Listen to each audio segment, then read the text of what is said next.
I know the headline sounds crazy, but the smarter our homes get, are they becoming even more intrusive? Chris Copeland is a crime prevention analyst. He joins us here on Memphis Morning News. Chris, thank you for joining us. As I explained to the audience, the Roomba is not a Latin dance. It's something that can help clean your home, but also glean some data from you, right?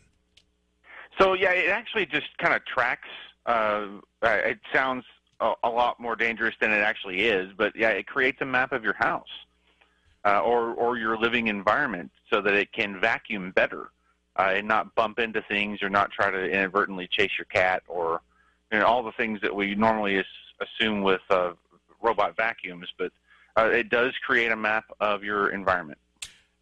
Here's the question, and that's great. I've got one. It's very helpful, especially for some of the pet hair that gets down there. Are we finding more advanced models of the Roomba that will send data to a third party?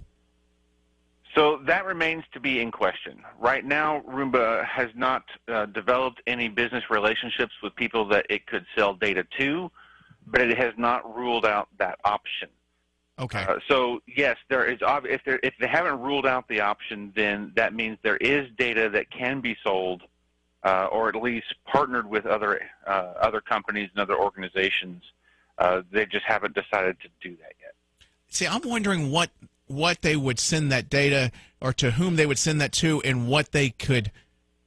I mean, they'd get paid for the data, but I'm just wondering what kind of companies would want that information. Maybe decluttering companies. Or furniture companies? Think about some of the things that a internet-enabled Roomba could do. An internet-enabled Roomba could determine whether or not your TV is hooked up to your Wi-Fi.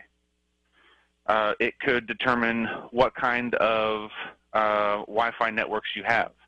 Sell that data to something like Amazon or Google for better ad services. For better equipment. It could determine whether or not you use a home automation system, what kind of smartphone you have, because that's controlled. That actually controls your Roomba on the newer advanced models. So whether or not you're using Android or whether or not you're using iOS, whether or not it's from a tablet or a phone or a Samsung or an LG. All that level of information, what we'd consider minor information, is worth a lot of money. Fair to say that in exchange for convenience, we oftentimes forfeit even minuscule amounts of privacy at the very least? Oh, easily. And I wouldn't even say minuscule. And I know that's not what something people want to hear, but you actually give up quite a bit of information about yourselves, even on the normal day-to-day things. Oh, wow. Chris Copeland. And there's very little you can really do about it. Chris Copeland's a crime prevention analyst joining us on Memphis Morning News. Chris, if you got a moment, I know we talked about Roombas, but let's pivot. It seems like all the craze now has been smart thermostats in the house. I won't name particular names, and I don't want to demonize any companies, but it seems like if they're connected to Wi-Fi and they know our patterns of when we're around the house and everything, that seems like that would be ripe for data sharing as well. So, yeah, there's really not a lot that's not right for data sharing. Thermostats, air conditioning systems, home automation, all of that is absolute goldmine for patterns of behavior. And once you understand someone's pattern of behavior, it's a lot easier to market additional services or additional sales to that person or to that group of people.